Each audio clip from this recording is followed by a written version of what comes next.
It is often done as, in high schools, it's great, but it's a phenomenal work that is, when you first start taking voice lessons, for instance, oftentimes voice teachers have you sing the 24 Italian arias. There's this one book that has pieces like Caro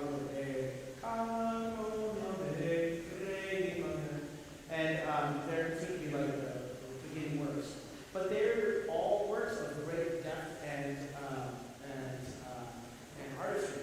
And so one of my colleagues in undergrad, his senior recital was to sing the 24 arias, but as his senior recital.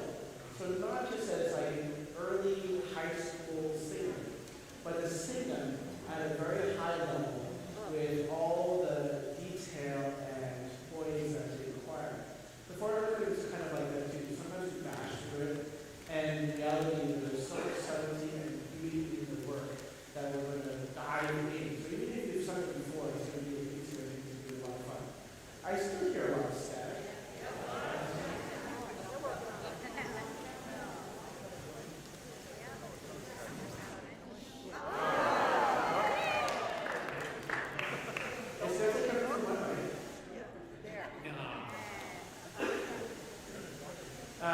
But for now, unless I can get it in then we have, of course, Haydn Optimism, the Master Coming War for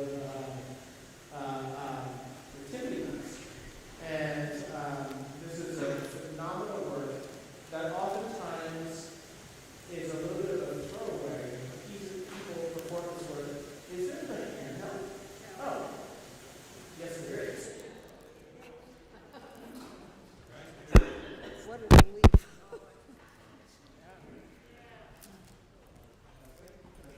Hold on.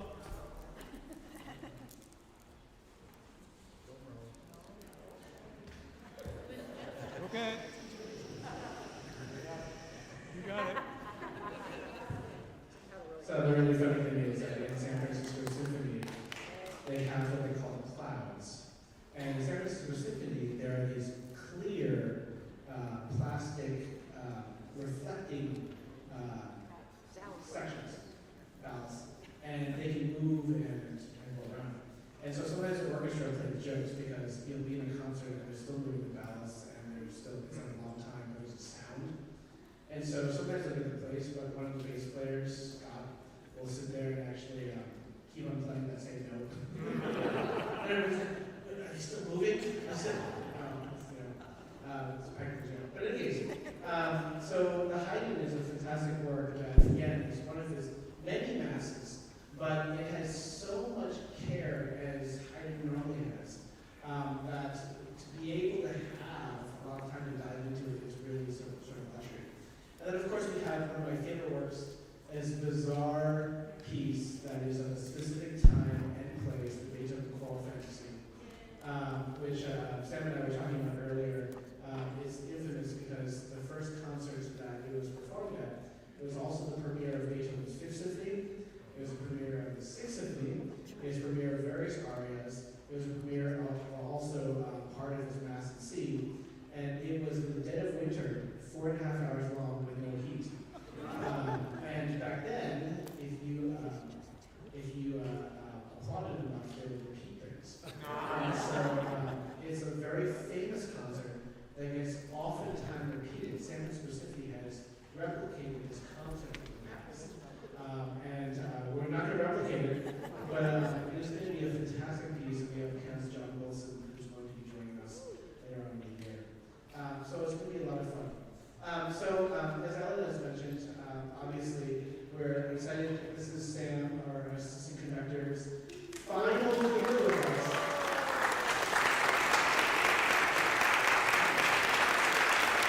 So she is going to be conducting various works, she's going to be running warm-ups, she's going to be conducting parts of rehearsals and sectionals, so she is involved in all areas. And then if you notice, we also, we have a loss. Ty was no longer able to join us, and he couldn't practically make work. So over the course of the next few rehearsals, we're going to be auditioning various pianists. We we don't have one for today, but for the next two rehearsals, we have two pianists each that are going to be splitting off and working with us.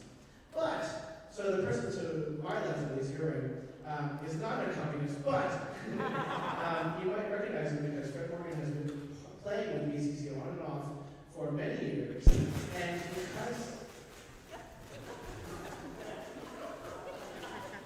Don't like his name. it does sound like friends too.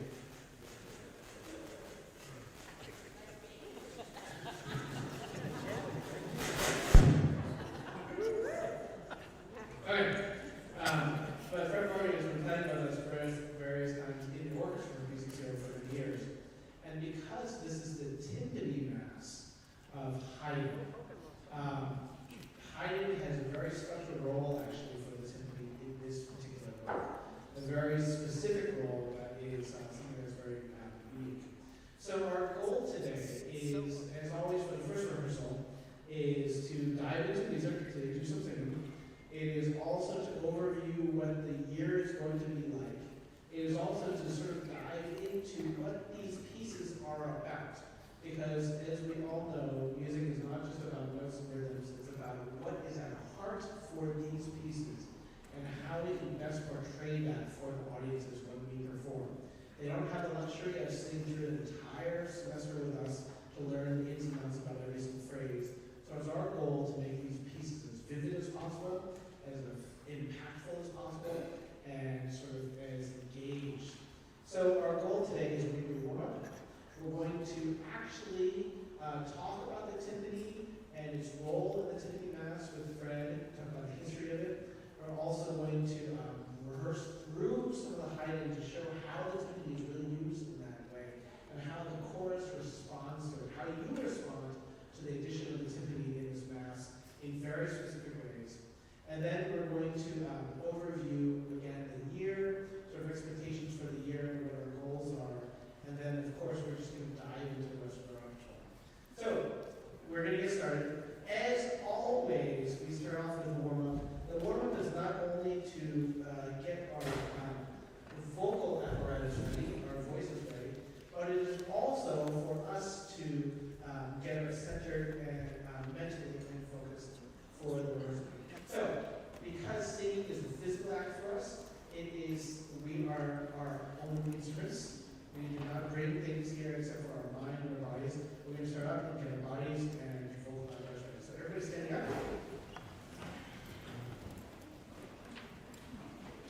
And as always, the rehearsal, the warm-up is about getting yourself focused for rehearsal, getting your body ready, is getting your breath support set, it is getting space for the singing. We want to create natural resonances, and then it is to focus in terms of singing versus speaking. So we're going to warm up our body a little bit first. First, what we want to do is make sure that all these cricks and cracks that I have when I wake up in the morning, all those are loose. So I want you to rock side to side a little bit. We're going to find our center and our center where our body has equal weight on both sides of our feet. We want to keep it nice and centered.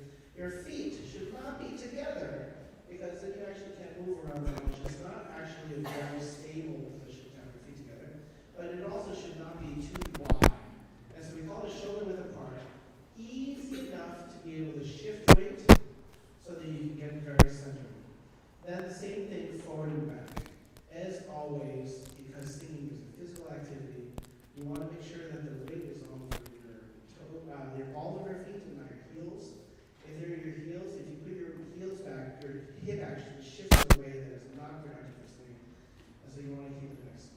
Now that is your bottom and stability and the root system for your tree. And so we're going to twist the face a little bit. I'm in Houston these weeks and flying back from Berkeley, but Houston's very warm. If I hear one more time somebody say to me, "Oh, but it's nice," it's like you're being hugged by a warm blanket. It's like when I went to China and everybody said the same exact thing. After a while, you're like, "This is a little creepy." They're all saying literally the same exact thing. But you want to make sure that any cold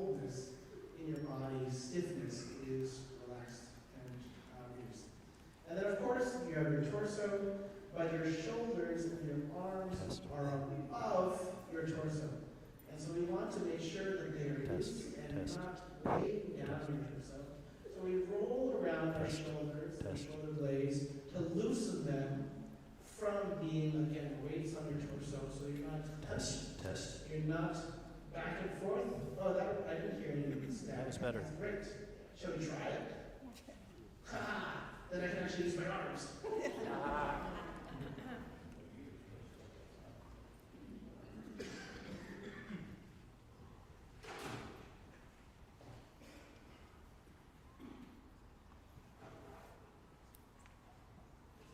That's a good sign. Aha! Ah!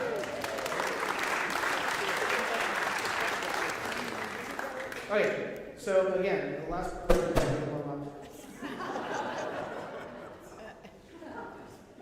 is to make sure that our various other parts are loose that we use for vocal phonation.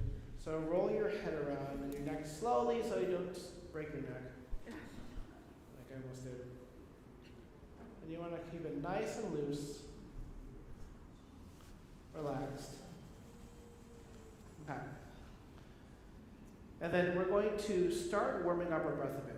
As you all know, breathing is involuntary. We don't think about it during the day. You don't think to yourself, breathe, exhale, breathe, exhale. And however, when we sing, we take control of this mechanism. And so what we need to do is be very aware of those muscles that we use. And the primary muscle is this diaphragm that's kind of like this. And what we do is we flatten it. And when we flatten it, it pulls our viscera down. It doesn't sound like that. And it creates a space for our lungs. And so what we want to do is get that support down.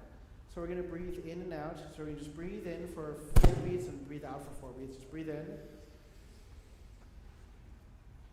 And then out. And the goal is to feel what it physically feels like for all those areas to breathe and expand. Breathe in again. And out through your mouth. Breathe in again through your nose. And out again. Now we're going to breathe longer. And you're going to breathe like you're smelling something nice and very pleasant. We're going to breathe over a long period of time. And then we're going to exhale also longer too. So let's breathe in. And then exhale.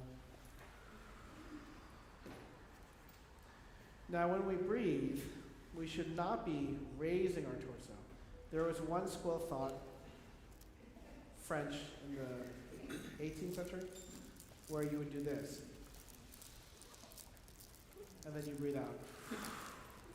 And sometimes they teach kids this today actually on Broadway. Because they need some sort of physical manifestation of what it is. But back then it was taught like that because women wore corsets and they literally could not expand here. So the only way they could expand is go up this way.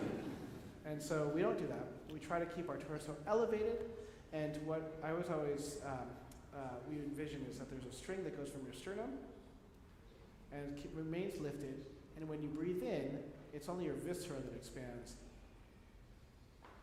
And then out. So let's try that. Keeping your posture elevated, lifted, and you're focused on your stomach and viscera expanding.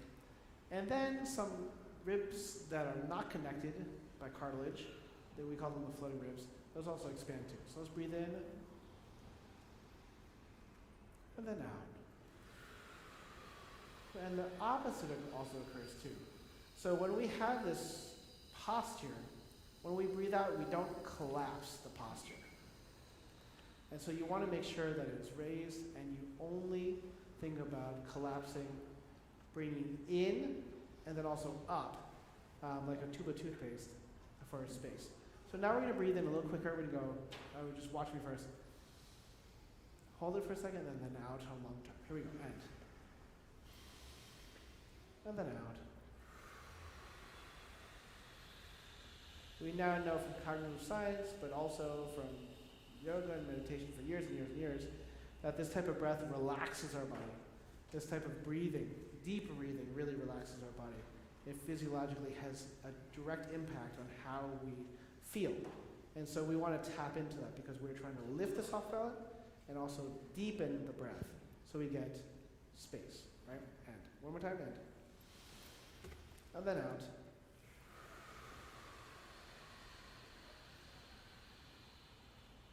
Good. So it's always breathe in, set, and then out. One last time, and then hold, and then out. And don't collapse, but feel like you're gathering in and you're pulling out. So, now that we have more awareness of our breathing, our support, we want to make sure that we have sort of a way to engage it. And so, Robert Shaw has this percussive exercise that we steal, because it's very well organized, where we go.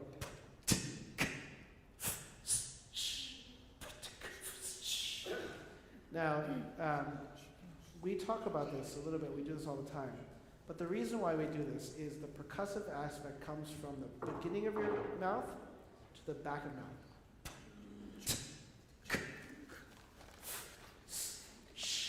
So if you just do that on your own, is bilabial, it's your two lips, is dental, it's behind the top of your teeth, and then is more guttural. You go front, middle, back. And those are the reasons why we use these consonants. So we just do it in rhythm to kind of get used to the various areas in our mouth that we have consonant production. So we go, again, listen to it first. We're going to breathe first, and we go.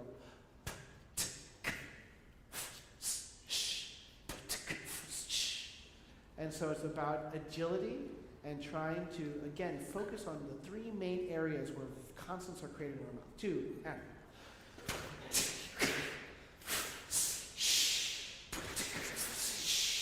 Yeah, that's fantastic, okay? And then at the same time, we use our viscera and our breath support to really connect and kick for each of those. So you're not going, you're not creating sound with your mouth, you're creating sound with your larger muscles and your gut and your viscera. So it's versus it's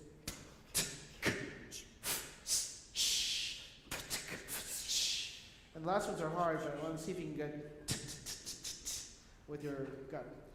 Sometimes if you're singing for a long time, you're like, oh my God, my core. And that's a good sign, right? 2, and.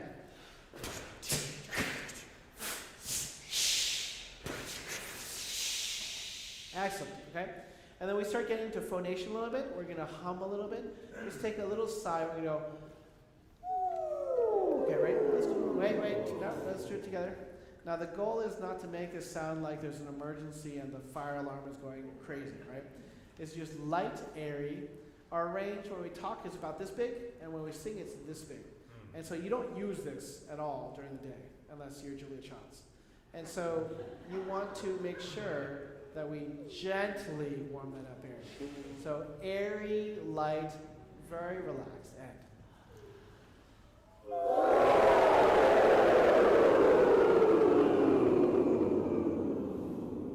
We realized at one point that children didn't know Julia Child, so it was Miss Piggy for a while. But then we realized that they actually don't know Miss Piggy anymore either, which is very sad to me. But there needs to be somebody else that fills the gap from Julia Child and Miss Piggy and whatnot. But let's do higher, and the same thing. I want you to feel like when you breathe in, that you lift the soft palate, and the way you know that happens is when you feel cold air hit the back of your throat. We use this metaphor all the time, but it's soft tissue. That's like, if this is your vocal apparatus, it's like putting a wet rug on top of it. And we want to lift it off so the piano can resonate. We want to lift the soft palate so you can sing without kind of forcing it and have lots of resonance. So you're going to breathe in for the sigh, which is gentle phonation. You're going to create this space for it by feeling like you lift it up, and you can know that by the cold air hitting the back of your throat.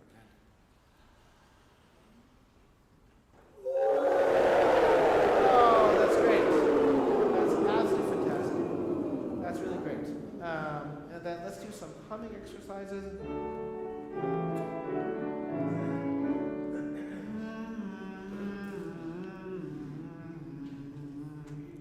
Now when you hum, you can just do it without moving your lips. want to keep it nice and loose. So I kind of feel like I'm chewing a bagel. And it should feel like you are, like your nose gets very itchy because it's been buzzing. All right, here we go. And nice breath before. And.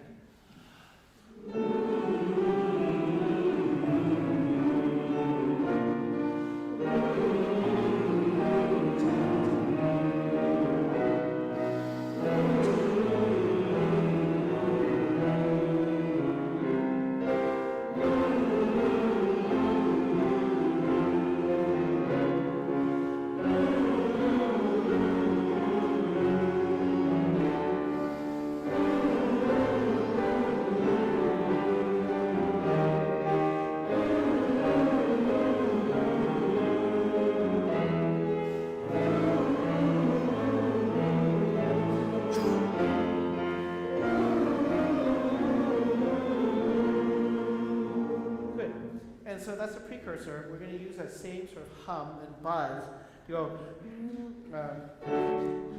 ni-vu, ni-vu, ni-vu, ni-vu, ni. Everything starts from that. Ni-vu, ni-vu, ni-vu, ni-vu, ni. And you want to feel like you're putting the sound forward instead of back. So ni-vu, ni-vu, ni-vu, ni-vu, ni.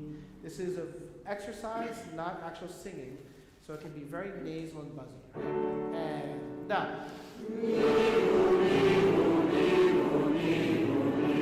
But make sure it's not spread. So it's not nivu, nivu, but nivu, nivu, nivu, nivu, ni.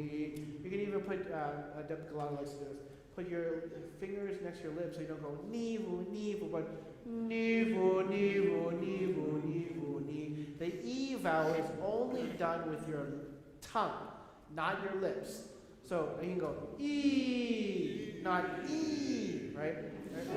And now.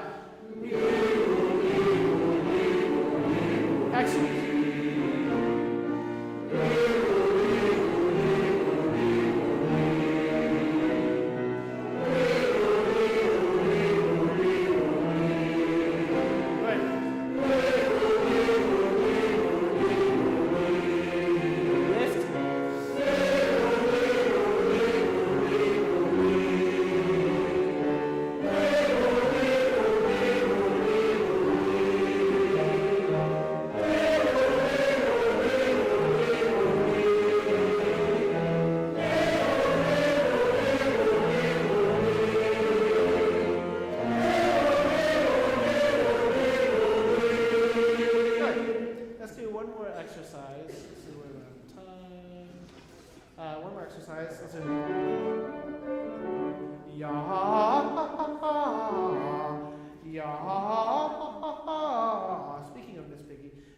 To be a Muppet where your top half of your head kind of goes ah.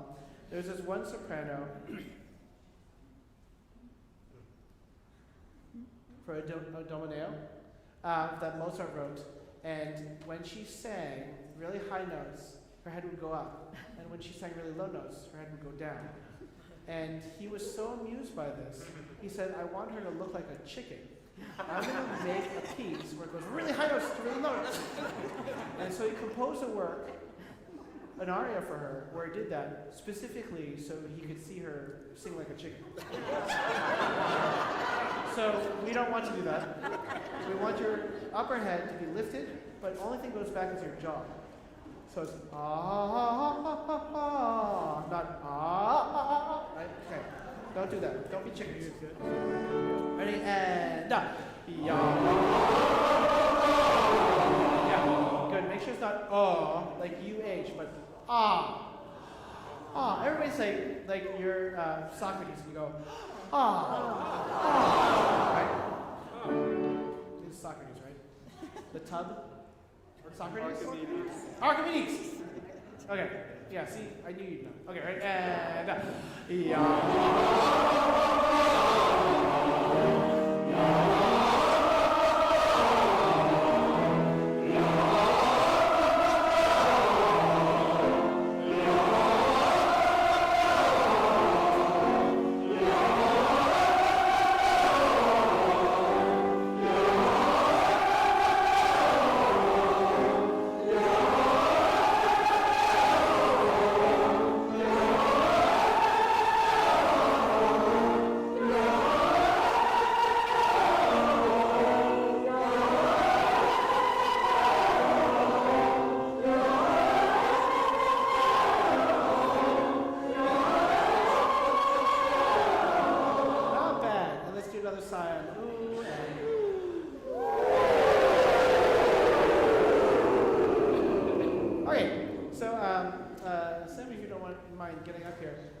we involve Fred, a little bit of the hiding.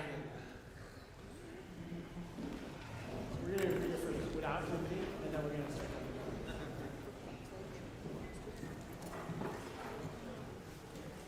What? Oh yeah. Okay, so Misa intemporalmente. Mass for beautiful time. Okay, so this is a great mass, one of the late masses of Haydn. And then if you remember Haydn was obviously a musical genius, but he was everything musicians aspire to be. He had a patron that paid for everything, and he was quite well regarded and wealthy. And so he, unlike Beethoven, did not have to scrape for himself to make a living. He basically had a very, very comfortable life. Again, something all musicians look for. He had a professional orchestra at his whim to compose symphonies every single week, compose masses for very important times, and this is one of those pieces in 1796. So we're going to read through it a little bit. How many of you have sung this before? That's not that many. Good. Good. Nice sight reading. We're going to do it in 8, so it's going to be like... It's going to be like... Okay, let's try it. Okay, Sam's going to conduct because we don't have an accompanist, so I'm going to play along. And we're going to just do, let's say, sort of like the opening part just to see what happens. Okay?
That's not bad. So, the very first thing that we note is that this is a very slow opening, and the beat is an 8th note.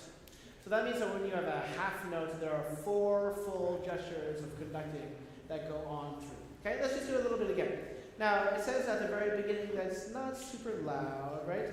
But there is some pianos or some fortes. Haydn, at this point, crescendos and decrescendos were an invented thing by a different orchestra, and they are slowly making their way into society. But there are certain times where you imply that. Let's just read it again once, right?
The tutti is for everybody sopranos, altos, and tenors. Now, I'd like to reintroduce Fred Morgan, of course, here. And Fred is going to join us for a little bit. And I want you to do really what the dynamics say, okay? Especially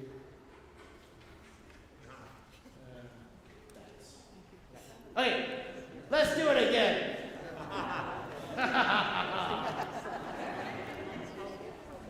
Who knows? Maybe it sounds exactly the same. Right? From the very beginning.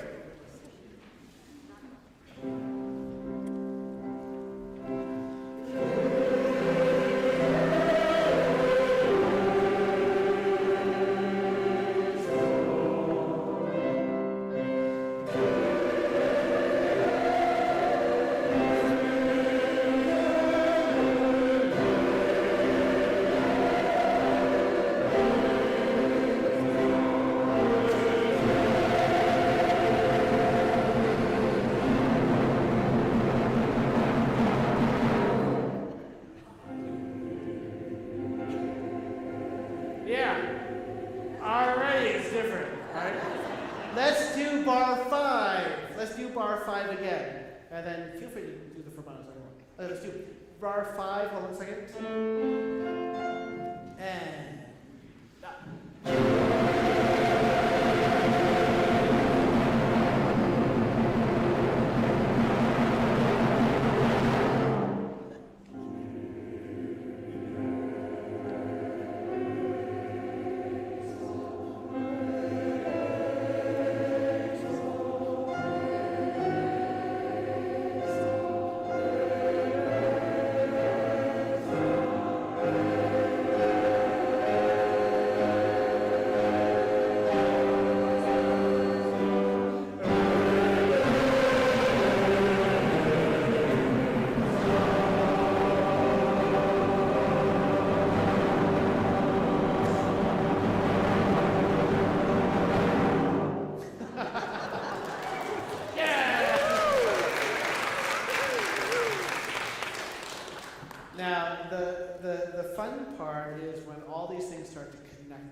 So 1796 in Europe is kind of during the period where Napoleon was running amok. Yes. Right? And so Haydn in the Esterhazy Palace sort of removed from all this. All they hear are all the news from all over Europe that there's this maniac going around trying to continue the turmoil that always happened in Europe during the time. And so this piece, the cool thing about this piece is it was specifically written to reference all the war that they were not experiencing but they knew could come to them.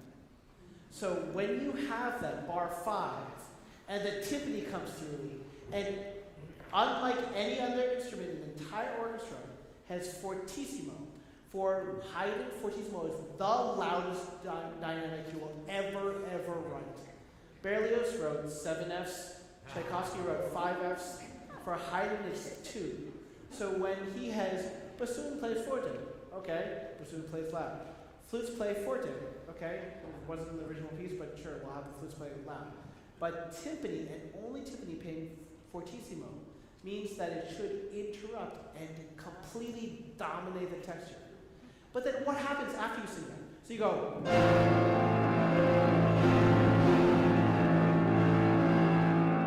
Right? It's almost like you in the Esterhazy Palace are shell-shocked.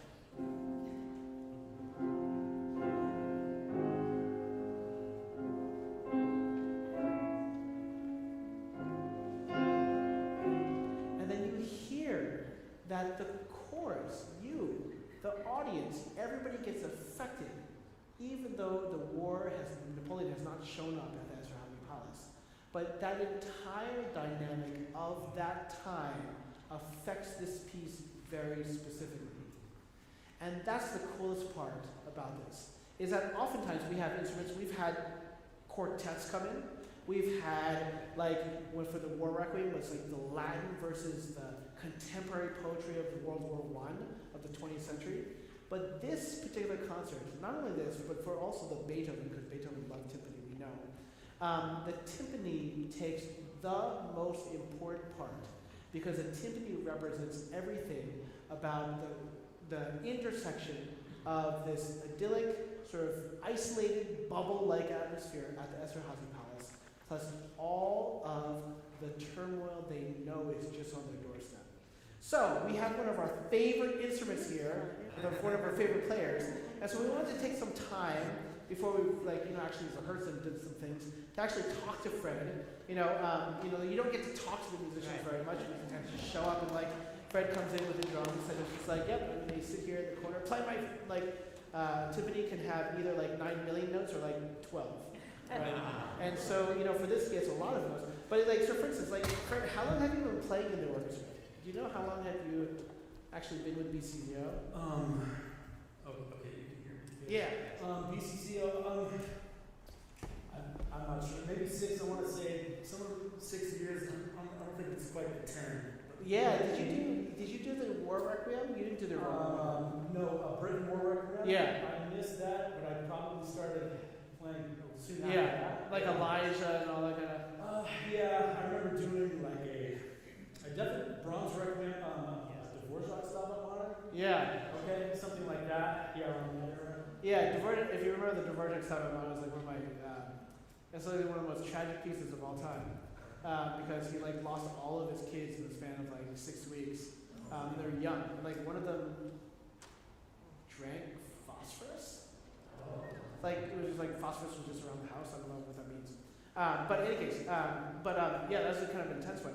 But how long have you been playing professionally? Well, it's funny. I was trying to think about this when we were kind of going through it. I think it's really interesting because I think my first real orchestra professional gig that I got paid for actually happened on this stage in 1997 with YPSO. And I wasn't in YPSO, but 2 guys from the conservatory got called. Yes. And I came and played with them. We played pictures at an exhibition with David Ramadan. On this stage right here, yeah, 1997. So that so it's almost been 30, it's 25 years now. Oh, that's great. Yeah, I didn't know what I was doing wrong. Yeah. David Ramadan is a Bay Area institution, if you don't know. YPSO was one of his first gigs, but he was one of the Exxon conductors for the San Francisco Symphony. He and I actually have the same teacher. But when I moved to California, my teacher said, you have to find David Ramadan. He had the best Shostakovich 5 I've ever heard. But Pictures on Exhibition was also 100 orchestra members, and I'm like, I don't know how it worked, but it was right here. Yeah. You're probably that's really great. So how did you come across percussion? What was your progression to get to? Totally by accident. Growing up, I really didn't play any instruments. I was in 7th grade. We moved to St. Louis, Missouri, and I was at a school called Chaminade. I had band on my schedule, and I had never played an instrument before, and I'm like, man, what am I going to do next? And I'm like, I can't take the art class because I'll fail at it. I hated drawing and all that. So I brought a big band, and then that was a concert band. It was an all-boys school, and everybody wanted to play trumpet or a clarinet. It just looked too weird to me. So I was like, percussion, I think I could do that. So I got to just That's great. One of my favorite stories, this happens for everybody, because we're blessed in the U.S. that, 4th grade or so, you get to pick an instrument. But Tony, I forgot what his last name, Tony Collins. He passed away unfortunately because he had cancer. But Tony Collins is a fantastic trombone player. But when he was in school, he was like, I want to play oboe. And he's like, I just 4th grader. Who says that, first of all? And because it's usually not in schools, because oboe, you spend just as much time making the reed as you do practicing the instrument. And 4th graders, you have to, it's a long process. But his mom had no idea what an oboe was. And so she came back with a trombone. and then he became a professional trombonist for all these years. But it's really happenstance, right? It's really kind of cool. So let's talk about these instruments. Yes. So these are obviously modern instruments. They're timpani percussion are one of our oldest instruments of all time. It's probably, besides our voice, literally the oldest instrument. The next one after that is flute. But can you tell us a little bit about how these work? Okay, yeah. So I just have the 2 middle drums. A standard set of the timpani nowadays is 4 drums. The highest to lowest. In this country, we mostly play with the low drum on the left. If you notice, a lot of times I play with the low drum on the right. We call that German system. I have the drums like that here. The low drum to the right. This pedal here is what we call a Dresden style pedal. It has like a clutch that like latches in. And that's what you use to change the notes with the pedal. So the pedal tightens the head and loosens the head. Can you show us? Yes. Pedal goes down and it just puts more tension on the head, which raises the pitch. Yes. I take tension off the head, the pitch goes down.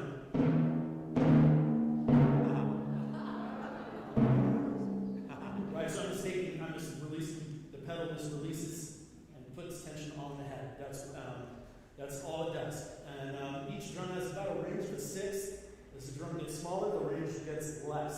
So the lowest drum has a little bit more range, but never really like an octave on one drum. You can't really, like, if that makes sense. You don't really have an octave range of pitches on one drum, really. Not quite. Can you play the other one? Yes. Yeah.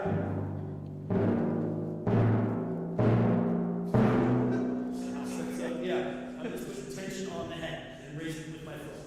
So there's this conducting workshop in the summer. Actually, Sam and I were just talking about this. It's called the Pierre Monteux School. Pierre Monteux was a longtime conductor for San Francisco Symphony. He premiered The Rite of Spring. He premiered La Mer and whatnot. But everybody has to play in the orchestra. So as pianists, there's not like 5 pianists or composers in an orchestra. And so I got stuck playing with timpani for a bunch of times, and I had no clue what I'm doing. But John Williams' The Cowboy Overture, it has like all this tuning, and I'm sitting there like, but it's really kind of fun because, like, just like harp players, I mean, you don't realize how much they're automatically tuning, like throughout the work. You know, I mean, like certain pieces that are more classical might only have 2 pitches, great. But as soon as you get to more contemporary work, they are tuning their instruments all the time. And one of the big things that's really fun is that Beethoven, because back then the timpanis really didn't get tuned like differently, right? They didn't have these pedals to be able to change the pitch. So sometimes they'd be playing pitches that did not fit in the chord whatsoever. And so you have to decide, should I change the pitch because he clearly wanted this chord to be an E chord and everybody's playing an E except for the timpani who's playing a D? Should I just change it? So it's really interesting. So, I mean, oftentimes you'll see timpani players, they have their ear right next to the drum because they're tuning it or not. It's really kind of fun. One of my favorite tidbits is that, you know, like the orchestra was always expanding, is still always expanding. I just did a piece last year with the San Francisco Ballet that had a DJ in the orchestra. It's very popular right now. But timpani was only included in 1675 by Lully, and this piece is 1796. It was like 100 years before this piece of sit, right? But, you know, do you mind playing some excerpts? Or do you want to? Yeah. Sure. You know, it's kind of going back to that. And see, back in those days, in the late 1600s, when I think of some of the early things that I'll put, it's like a Bach orchestral suite, just like a little after that. And see, so back in like the medieval days, I brought a couple of books if you want to look at them. They were called the knockers, and usually guys played them on horseback. There was one guy that did it, and usually the 2 drums sat here with the low drum on the right. That's why in Germany, everybody plays really with the low drum on the right. It's almost traditional from the horseback from those days. Yeah. So where was I going with that? So you have the 2, mostly all that stuff mostly plays with 2 drums, and like Schumann symphonies have a lot of long notes, and a lot of times you just leave them in there, and those drums are all hand cranked. Yeah, so that's why a lot of times they're with just the two cranks. So yeah, a few excerpts. Let's see, something like Mozart 39. I would kind of think of something that kind of has the opening of Mozart 39. A lot of timpani excerpts, even in audition to this day, it always comes back to like the Beethoven symphonies, Mozart, which is just 2 drums, just like in this Haydn symphony. You play 2 pitches in the whole symphony or the whole mass. So yeah, Mozart 39, the intro.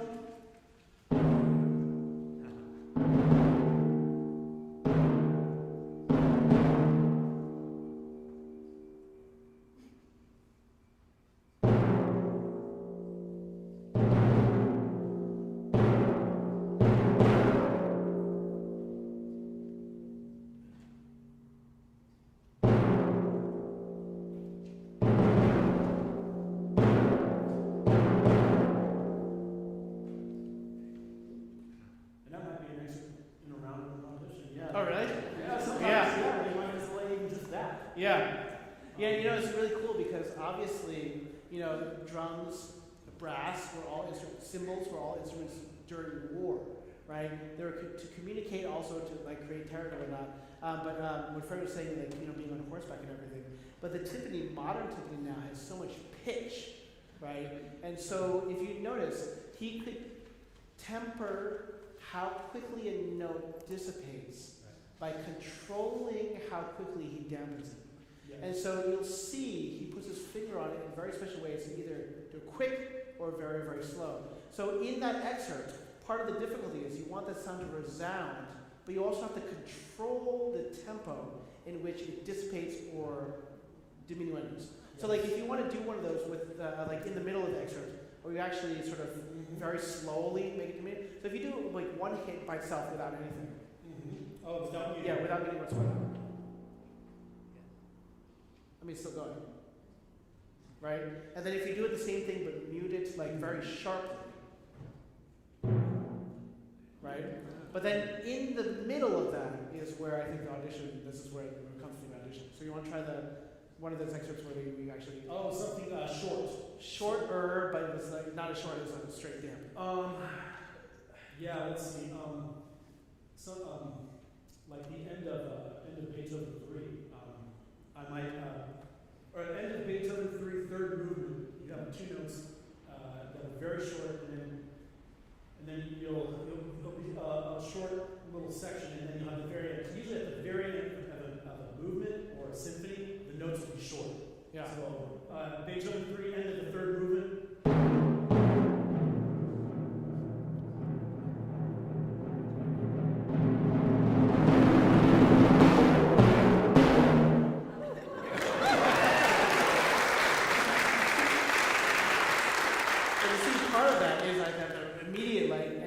It's just like harp players, like if you hear the change of notes, that's really like terrible. But you hear it dampen, but you don't hear a second hit. You don't go dum dum because like you have such deafness to be able to mute the note without sounding like it's being like short. Yeah, like where the muting sounds like as loud as a note. Yeah. It's almost like a bass. How bass plays long notes or short. Yeah, it's kind of that simulated. What are some other fun excerpts? I got a book of just different things, because I'm like thinking, what's something that's kind of more musical? And it always comes back to the Beethoven symphonies a lot of times. Yeah. Even at an audition, and a lot of, and like maybe 9? Yeah, the the scherzo? opening 9, I was thinking. Oh yeah, the opening 9. Yeah, opening of Beethoven 9. In the Beethoven symphonies and like in the Haydn, later Mozart symphonies, the timpani is like the third trumpet. So you really kind of, the timpani, I like to think of the timpani as the third trumpet, and then the trumpets kind of think of almost the timpani maybe as the first trumpet. And they can kind of work each phrase and work with each other like that. Because the timpani, Beethoven symphonies, plays with the trumpets almost all the time. The opening of Beethoven 9. So you have the sixes. Yes, building.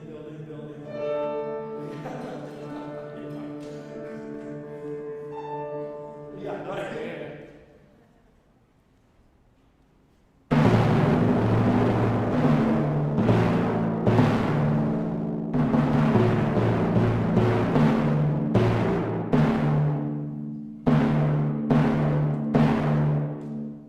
Kind of this idea.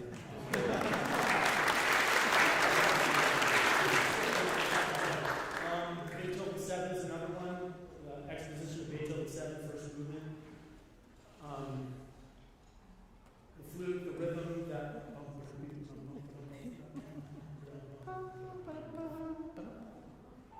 What key is it? A.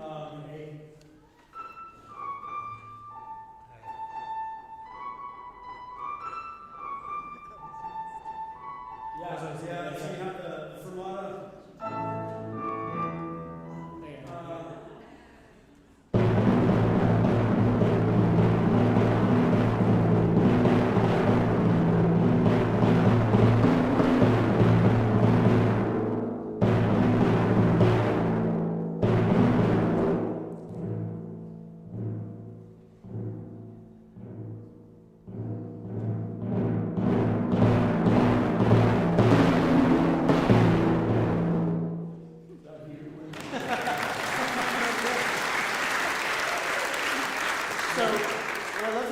actually go back to the hiding and then sing, and then again realize how much, especially in the very beginning, that the chorus responds to what's going on.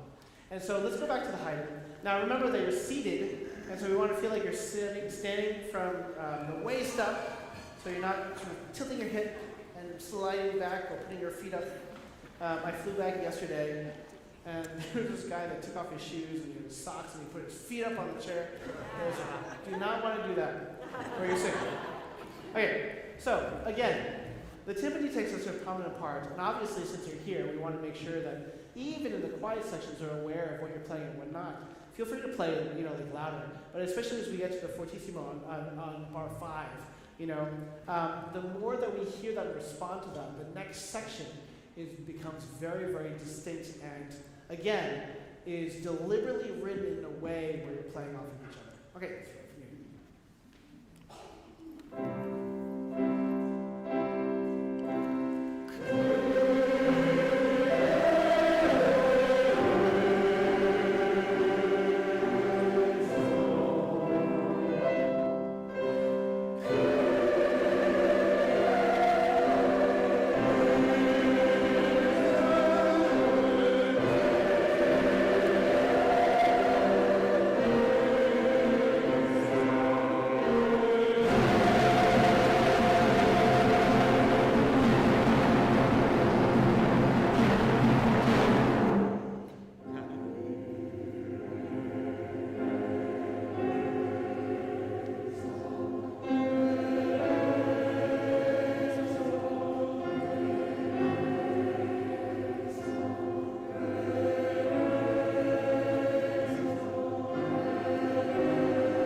Great.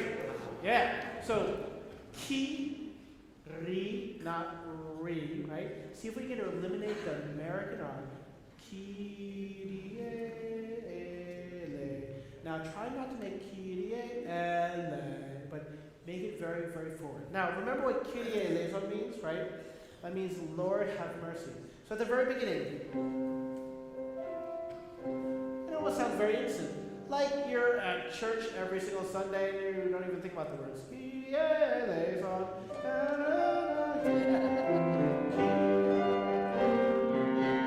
then the timpani comes in. Well, listen to the next time you say, Lord have mercy.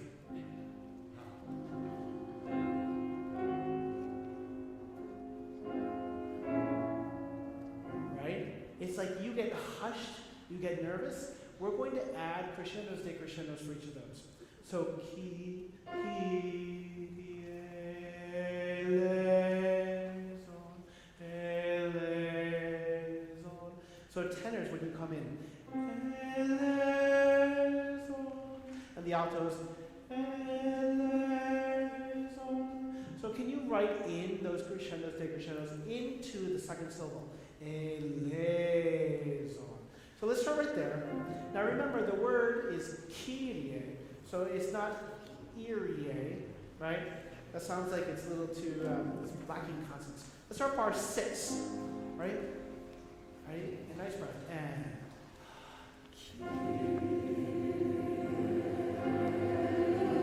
yeah, but can you be more shell-shocked? Can you be a little bit more of a crescendo, decrescendo, right? Let's do it a cappella. 2 and.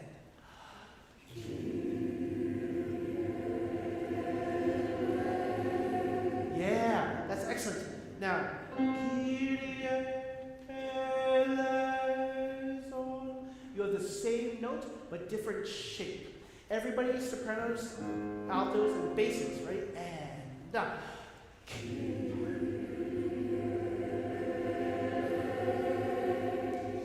Yeah, and then eleison is a Z. So, Kyrie eleison. Right? Let's do it.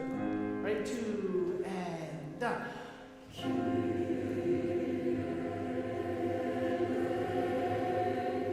Yeah, and then sopranos. Bass don't change pitch. So they really have, you're the only one that moves up to that pitch, okay? And then let's do that, but continue with the tenors going on, right?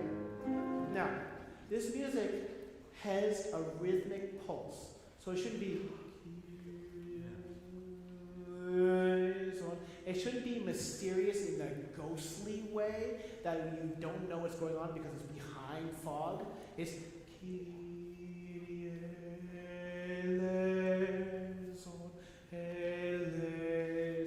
like you always hear the timpani. Ta, ta, ta, ta, ta, ta, ta, ta, ta. Okay, so always rhythmic pulse. This time going on, so we have the tenors join us too. Bar 6, 2, 2, and down.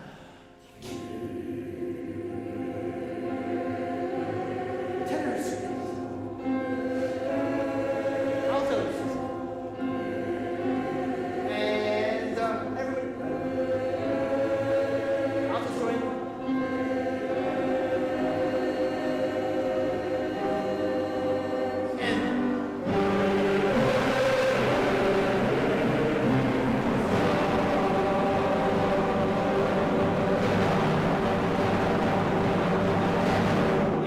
That cutoff needs to be just as large as timpani, so it's not just but off. What's going to happen next? All of a sudden it becomes very cheery. I don't know why. Okay, let's go. Beginning. Now, from the very beginning, you don't sneak in because it's innocent. It's a little bit naive to what's going on. It's a little bit ignorant. With the same rhythm and pulse. Make sure you have the consonants. It's piano, but not too quiet. It needs to still be the opening of the piece. Very beginning.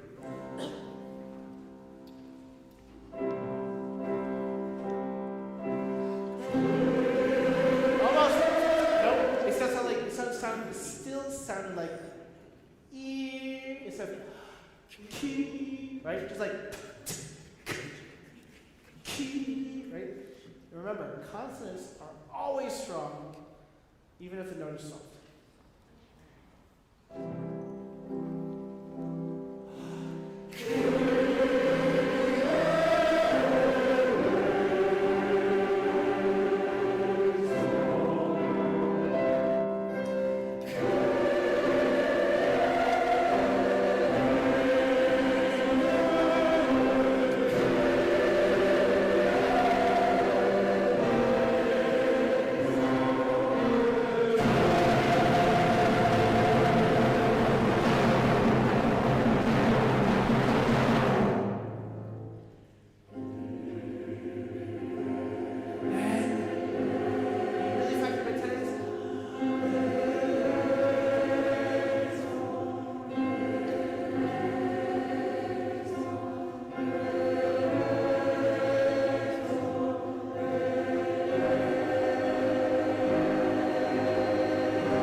Sopranos. Your tutti is only the long notes on the bottom with the bottom flags. So you have, you don't have any of them. That's only the soprano solo. So it's having everybody there, bar 21. So it's Kyrie eleison. Very rhythmic and energized. Ready? 1, 1, 2, and down.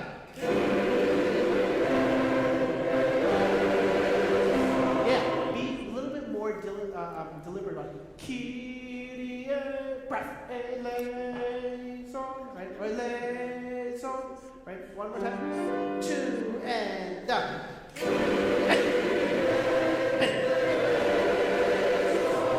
Yeah, exactly. It's a little bit more matter of fact. It's like, oh, we have something that gives us a foreboding for what's going to happen in this piece, but now we're just going to sing a lovely allegro at the very beginning. Let's go into it. 1, 2, and down.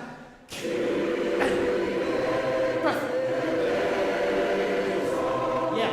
Now remember, the word is a liaison. It's not a liaison, right? So when you go a liaison, but come back from that note because that's the way the word goes. Okay, one more time. Last time. Let's do a nice K. Get used to having your consonants firm at the very beginning. 2 and down.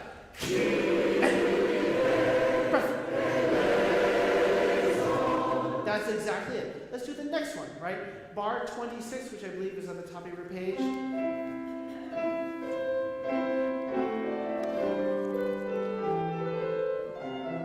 We all get to sing now, right? And so let's just try this for you. 1, 2, and down.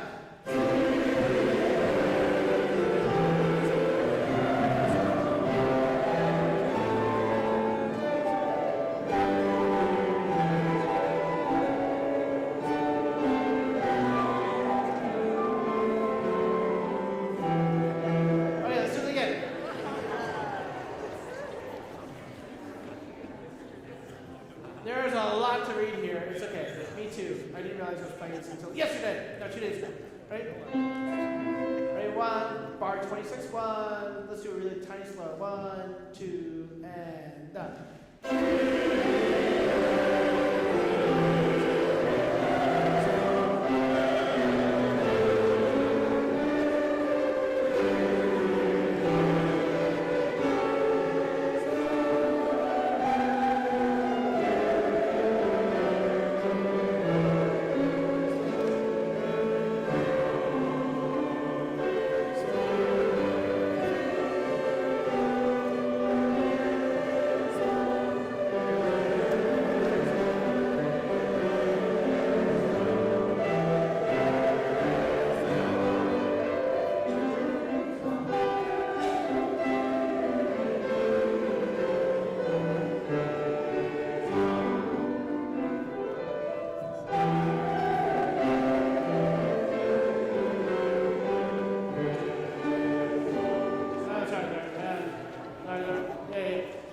Not bad, not bad, not bad reading. Let's do it one more time just for fun, starting from rehearsal 26. Now listen to it for a second.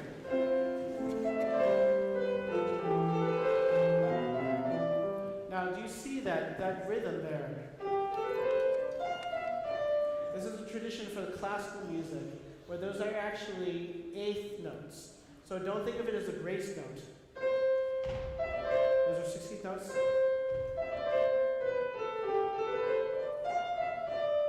You can write those as eighth notes, okay? Let's try it again. 2 and down.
It's really great. It's really a fantastic work. Let's finish off this last part going into after the fermata with the soloist going on, and we'll just finish it off, this first movement. And that.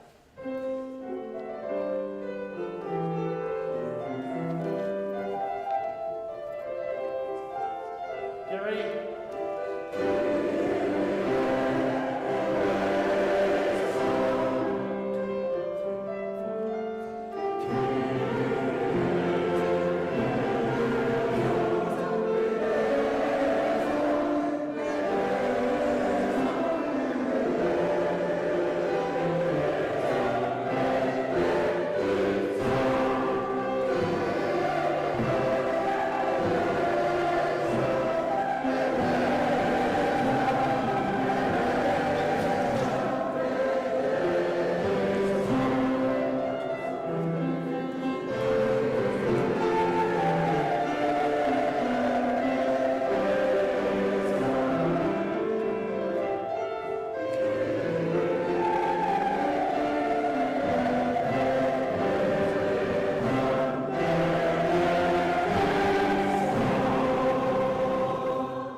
Now, traditionally, in a Mass, we have 5 movements. We have the Kyrie, Gloria, the Credo, which is long as the Sanctus and Agnus Dei.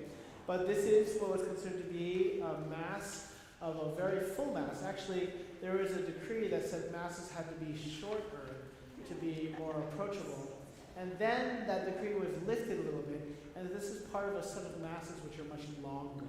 They are a full, almost 40, 50 minutes or whatnot. And so those 5 movements are expanded quite a bit. You just send it through the entirety of the first movement. Now the Kyrie is the shortest of the movements. The Credo itself is 4 specific movements long. The Gloria is also 3 movements. And so it is a wonderful work that has a lot of complexity, a lot of great writing, obviously, for the timpani. And again, the timpani and the brass especially come in to really have quite a bit of prominence in this work that is underlying the entire work. So let's give it a round of applause. Okay.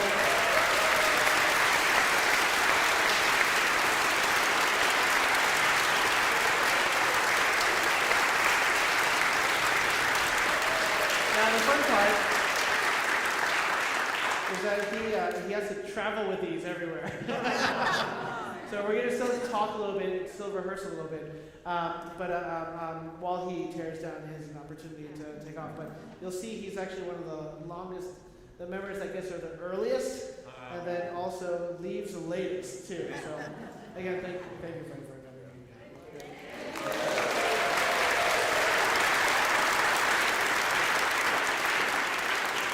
Okay.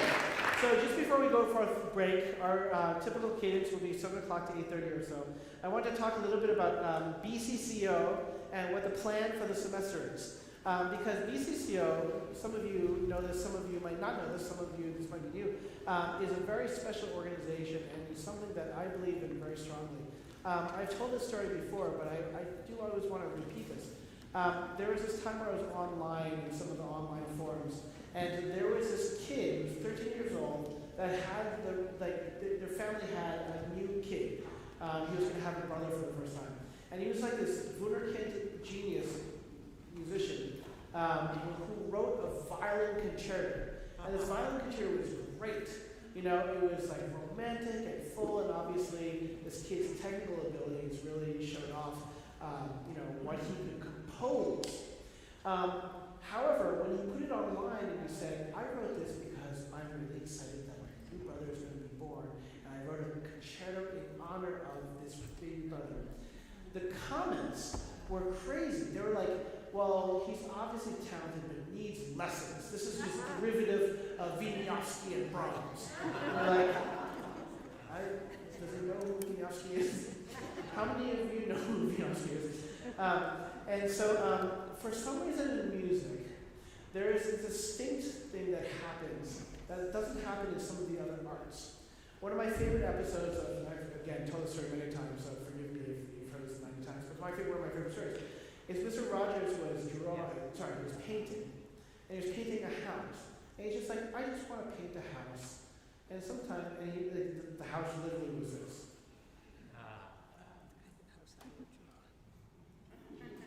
Window, door, right? It was like something like a 5-year-old would write, right? And he's just like, sometimes it just feels good to create, right? And you're like, of course it's Mr. Rogers. It's like touching and moving, and you want to cry. And it's like, it's so right.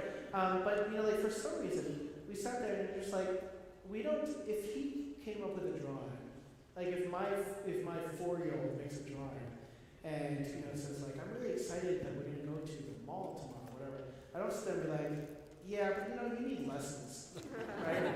But why do we think that for musicians, for anybody?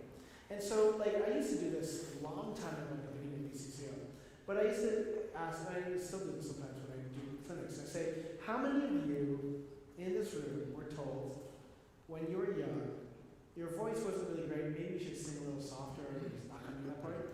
How many of you, I haven't done this in a long time, how many of you have had that happen? I've had that happen, right? And, invariably, I think it's different now, but invariably, 50% of the singers raise their hand, and those are the ones that are still in choir, right? And there's something that pervades musicians' mindsets and everybody's mindsets, that there are only those that are technically proficient that are allowed to have an artistic voice. And the thing about BCCO is my favorite thing, Berkeley Symphony does this too, is that it says that no matter what your background is, we have an artistic side to ourselves, and we are allowed and should be encouraged to express ourselves like this. It's like if you paint, you shouldn't be sit there and somebody looks over your shoulder and says yeah, but that stream is not that shade. Are you sure you can do that? Right? And the same thing goes for music. It's not like you only get to sing if you've taken 8 years of voice lessons, 3 years of vocal harmony, music theory, and you know exactly what Beethoven's thought and motivation was in writing the choral fantasy, right? That's not how music works. The cool thing about BCCO is no matter what your background, when we all come together, we can perform these great works.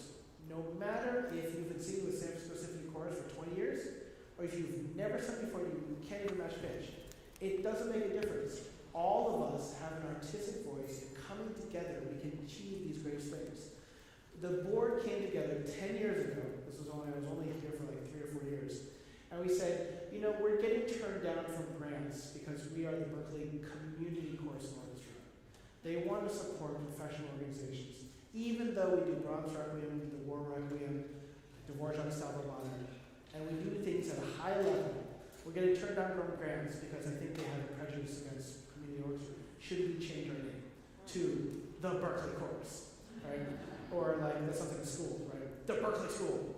And we decided not to because that's the antithesis of everything that Berkeley is about. For those of you, again, these are a lot of stories that are just kind of tying together, but they're worth repeating. If you read Malcolm Gladwell's Tipping Point, or you just know the stories, there's something called, it was actually Aristotle, but The Wisdom of the Masses. And there was this fair in 1907, and it was one of these state fairs. And if you listen to This American Life this last week, it was about the Iowa State Fair. It's great. There are 3 million people in Iowa, and 1 million of them go to the state fair. That's crazy. 1 in 3 people goes to the state fair in Iowa. It's amazing. In the entire state. But there was this thing because this one guy had, which was hey, guess the weight of the bull. There's a bull here, guess the weight. And if you and I went up to them, it's just I have no clue what a bull weighs. I just don't, right? But what he found is some guesses were completely off. Some people are well, I'm a ranch hand, I know exactly what a bull should wear, I'm going to guess this amount. But he found in surveying the average of all the guesses, that they were within 3 pounds of the actual weight of the bull. And this is this phenomenon called the wisdom of the masses. And there are, again, some people that knew bulls inside and out.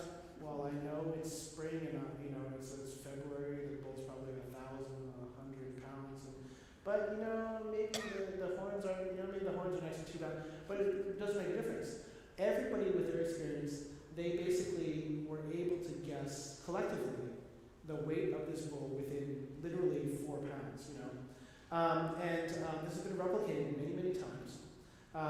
Hilariously, when they tried to do it with actual farmers, they were worse, which is I find interesting. But the whole point is that there is something that when we come together, the gestalt, which is that we are stronger when we come together than we are individually.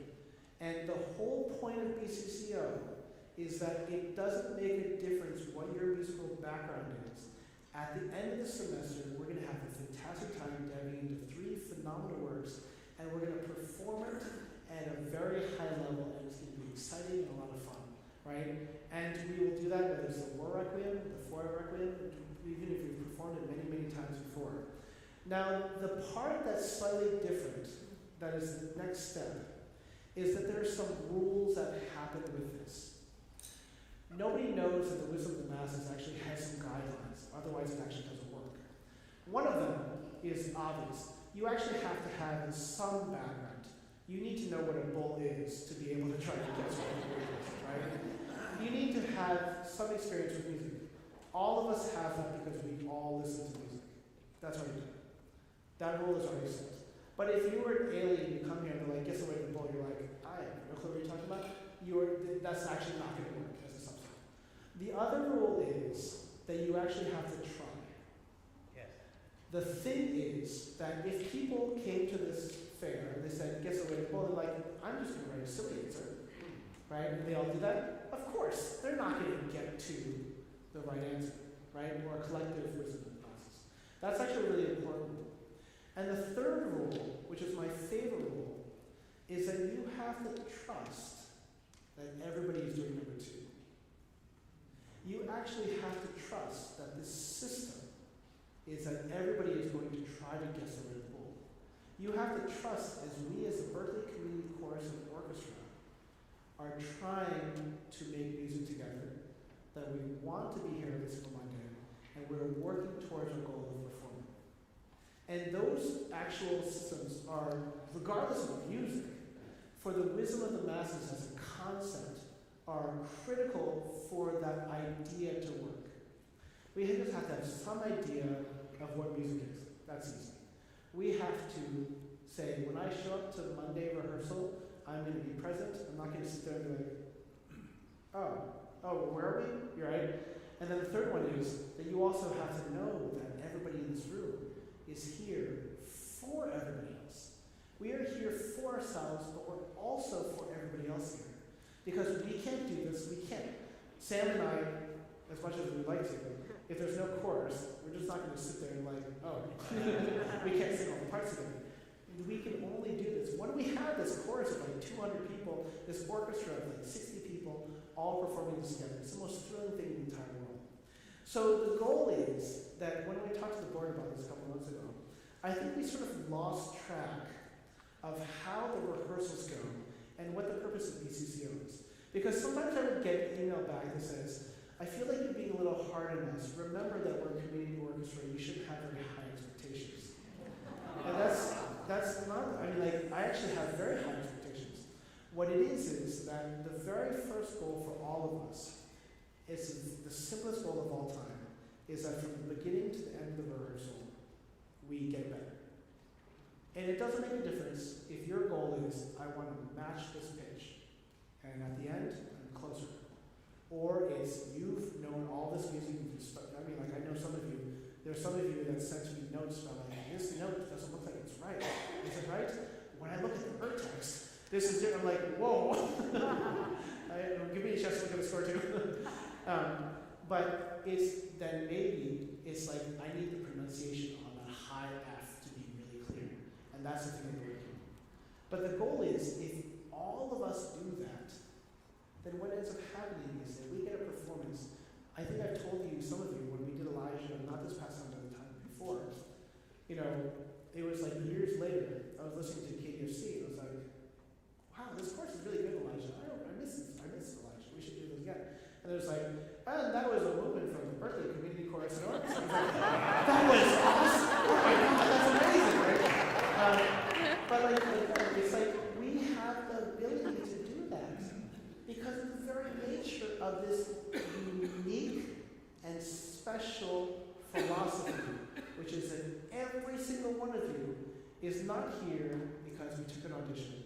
but it's because you like to sing and we want to sing together.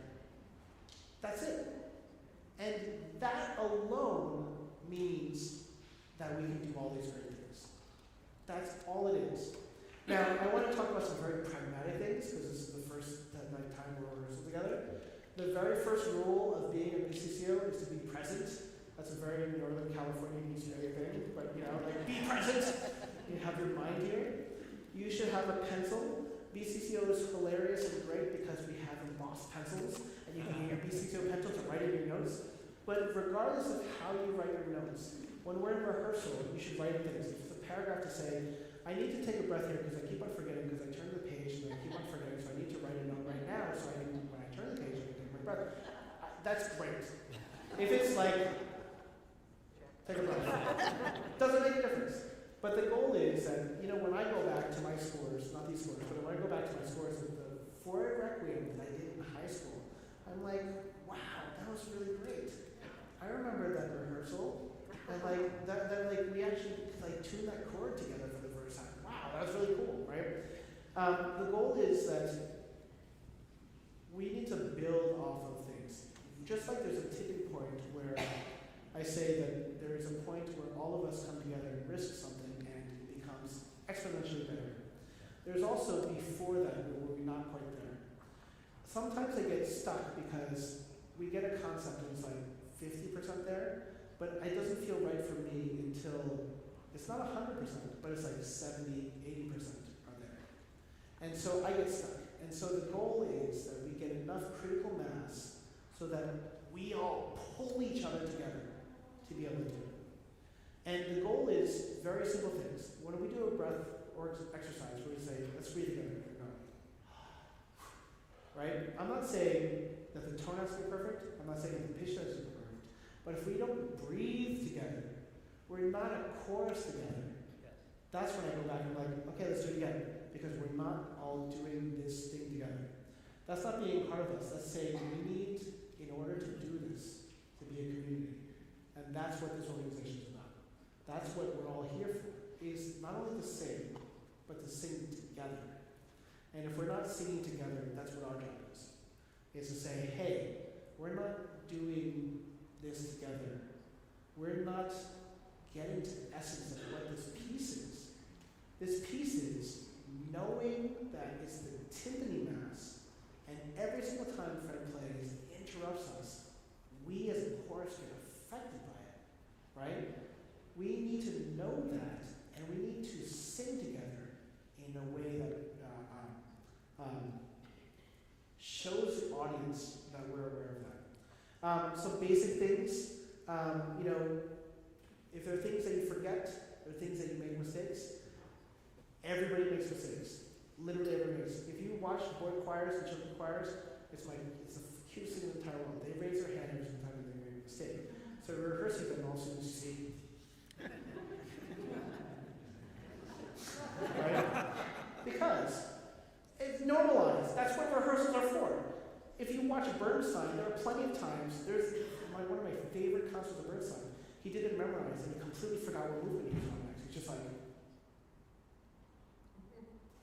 and it was a fast movement, and all of a sudden he was just like, oh, Bernstein made mistakes.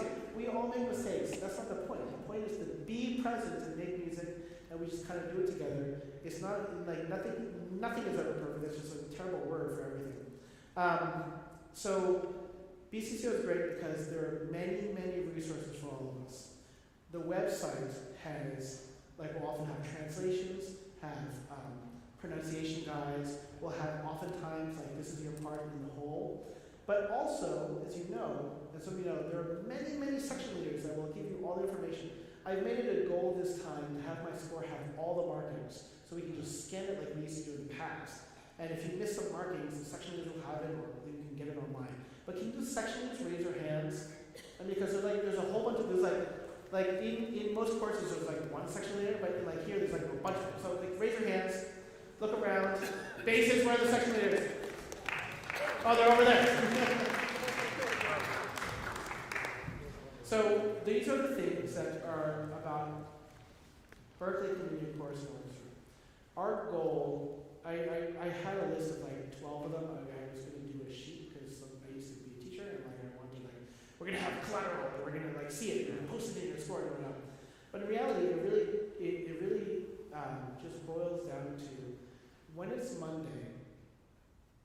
let's not, like, nothing is, this is our opportunity to connect with each other, to make music.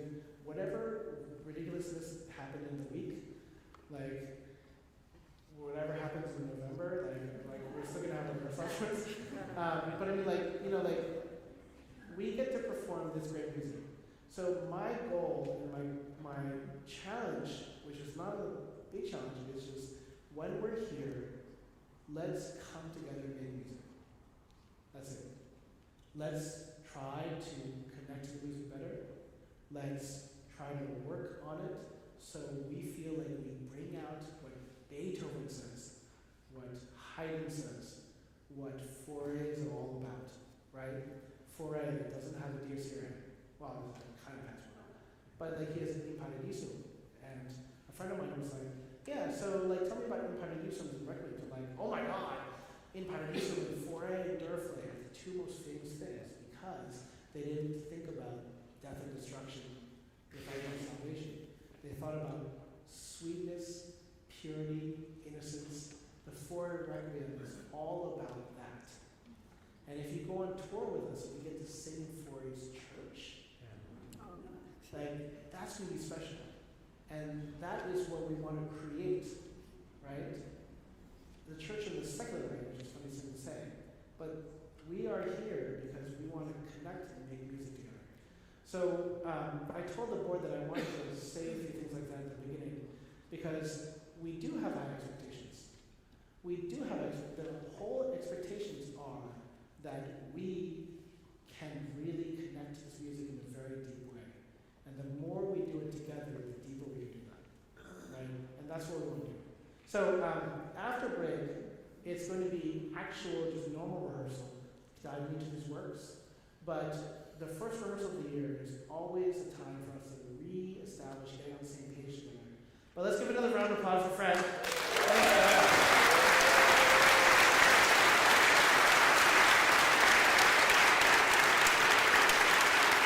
So, I think there's some more announcements, but then we'll take a break, and then we'll dive into Fauré next. We'll dive into Fauré next.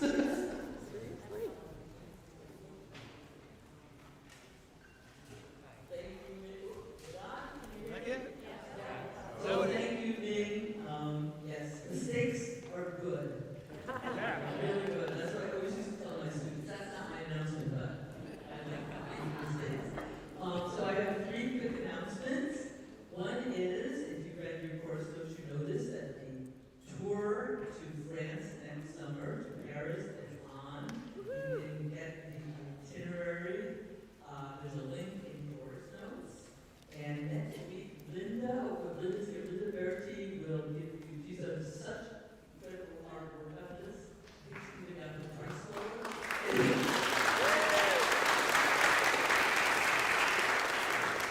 So Linda will be giving you more details next week. Second, if there are tables in the back, if you still need to register, if you still need a pencil, if you need a name tag, go back during the break and help yourself or somebody will help you. And third, I have a question. How many of you read chorus notes? Yay! Every week, for those of you who are new, every week chorus notes comes to your mailbox, your email, and they're written by our writer-in-chief, our alto.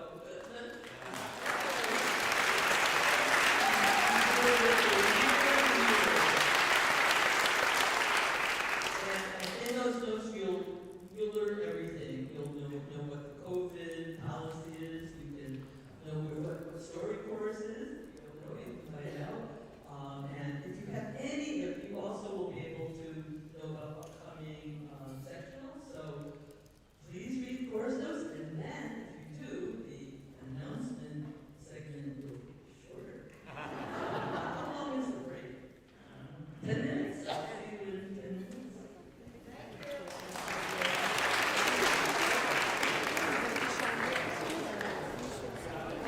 I just like to speak to this guy.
good evening, BCCO. It's time to start the second session, so find your way quietly back to your seats.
Okay, gang, we're ready to start. Quiet down. Once you have found your seats, go ahead and pull out the floor.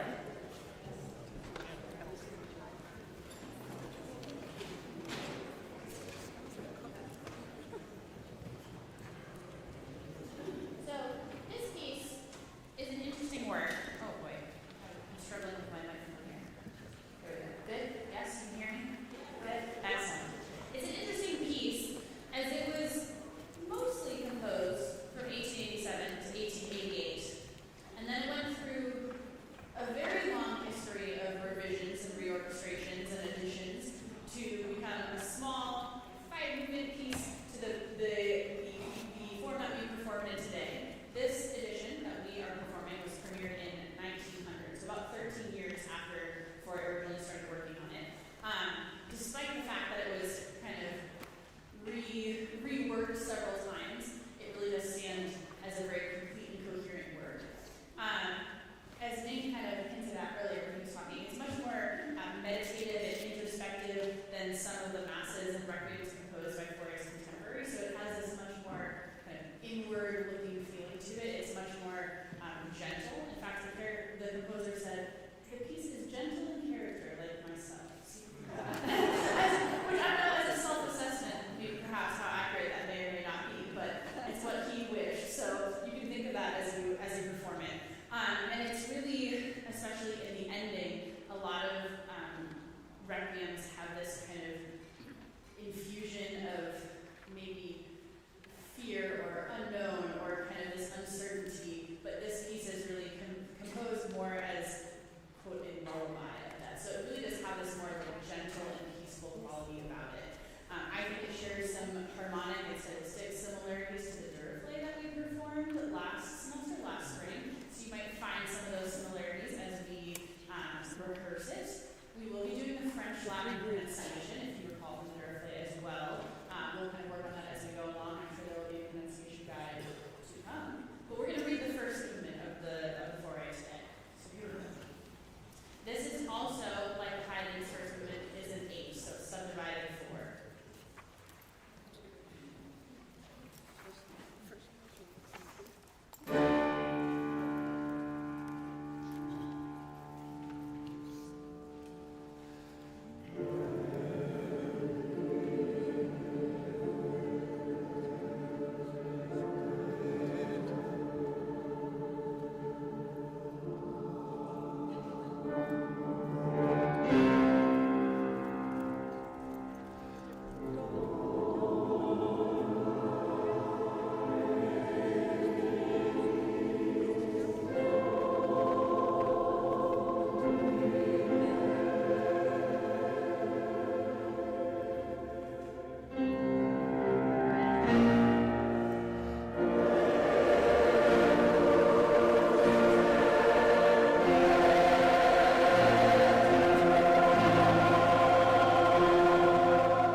more unified as we went along. Wonderful. We got a lot of the dynamics, which I love.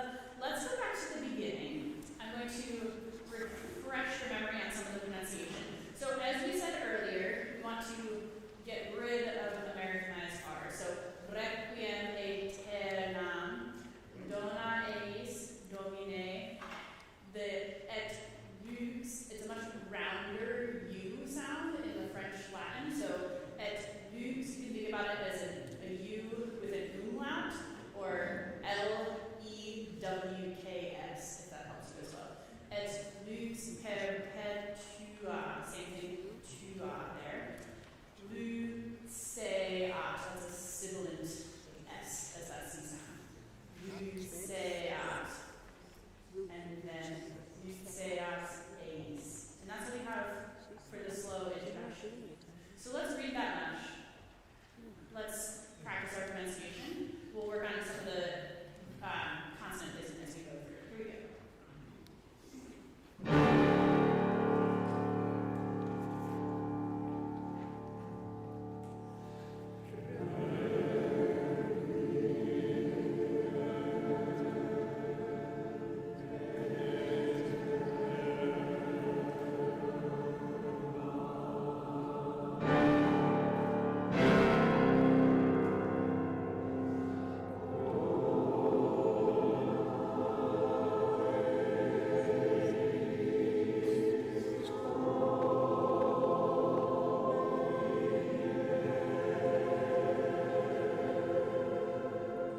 Good. Let's stop at that one. So make sure that we're not losing the beginning consonants of words. So that second phrase that we just sang, dona eis domine, I heard ona eis omine.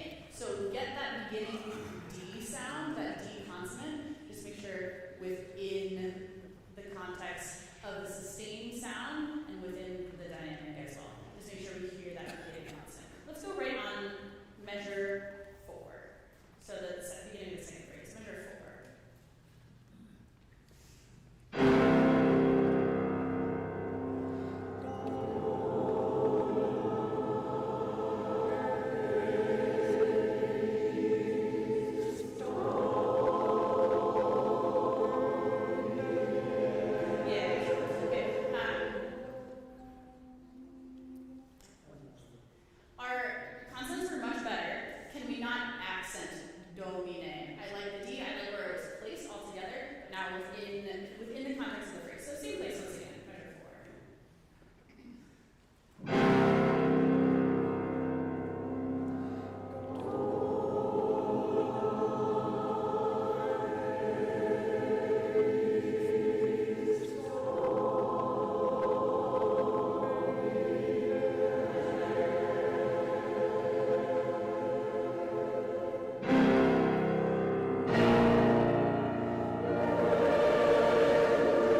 So don't hang on to the consonant at the end of A's. Just right on the dot beat and then off. Can we go right on that measure 13?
have this same kind of dynamic contrast. So the same thing applies that we rehearsed previously. We want to make sure we really get to those pianos by the downbeats so they line up with the harmonic changes.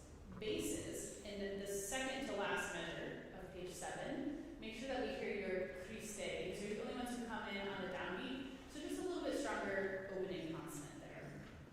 Let's go at rehearsal. Measure 63. 63.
Just go back to the beginning of this for a second.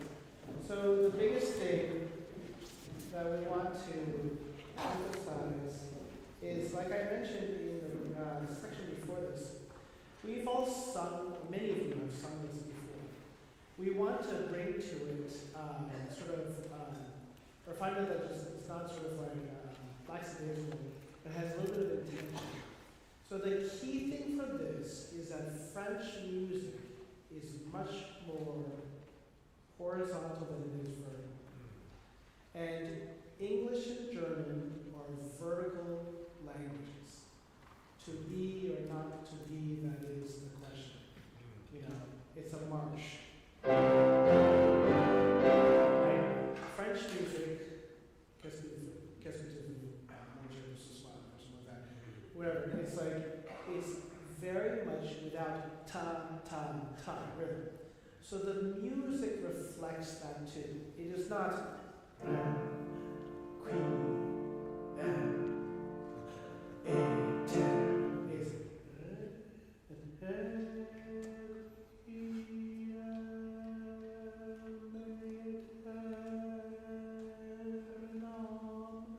so what we heard a lot of is this.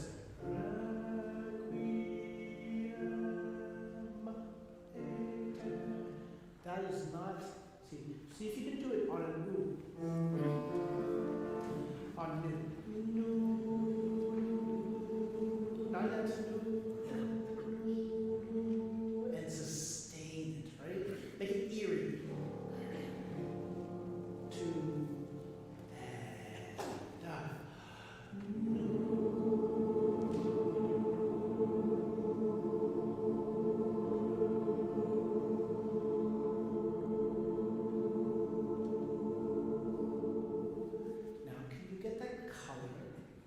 the sustained, unbroken line, but still with the syllables. That's really hard. So it's not quee, but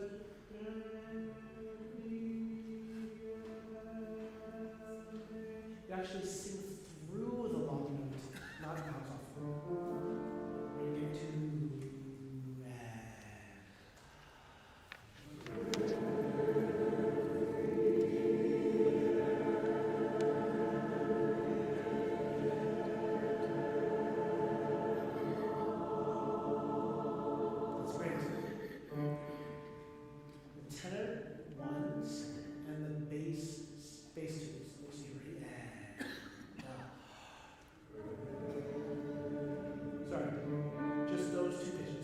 Now, as in most things, if we want to make this dark, we actually have the bass who sing louder, because it's a pyramid of sound, and it makes it sound more ominous.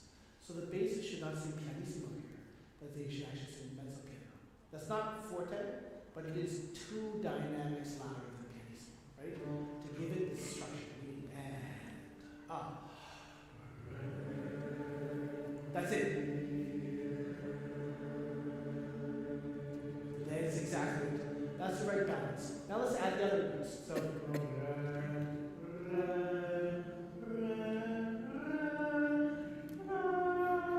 and then softest of all, right? So, now, what you hear is a hammer blow, and you sing in the dying reverberation, okay?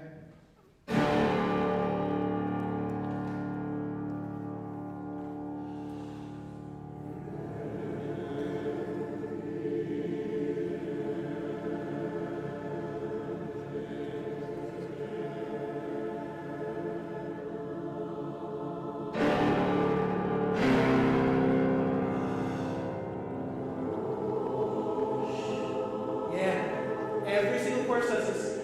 Every single chorus does this. So write in, do not get louder. Literally every single chorus gets louder for the next one. The tenors go higher. Maybe that's an excuse. Basses get a little higher. Sopranos don't have an excuse. They have the same note. But don't get louder for that one. It's the biggest thing that ever happens. Right? Let's do that one, right? And this is bar 4.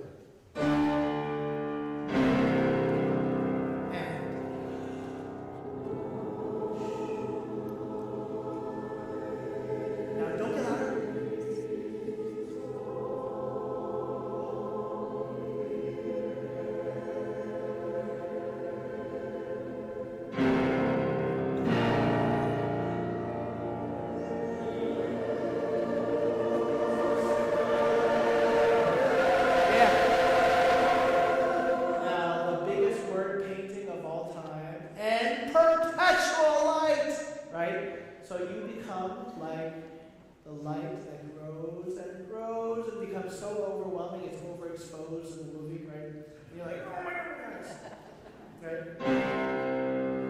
And go.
searching.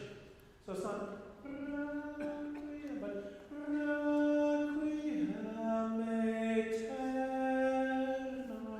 right? Remember what it is? It's eternal reps. You need to sing it like you don't have it and you're looking for it. Okay, let's do it from there.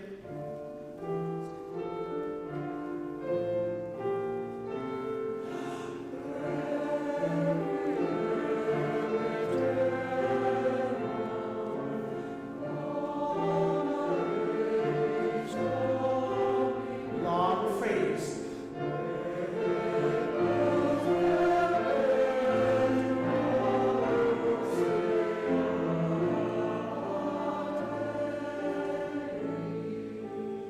Now listen. Short phrase. Second phrase.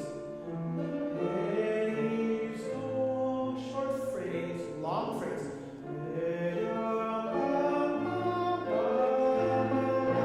Jesus staying still to me.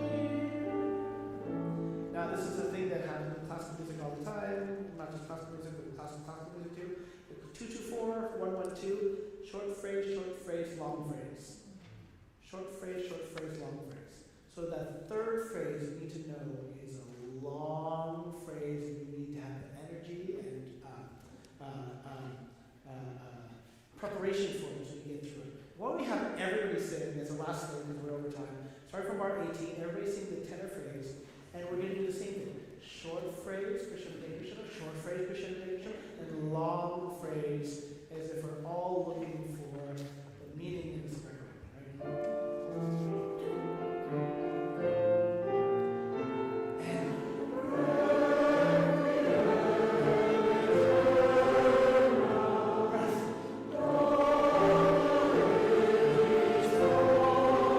Now long phrase.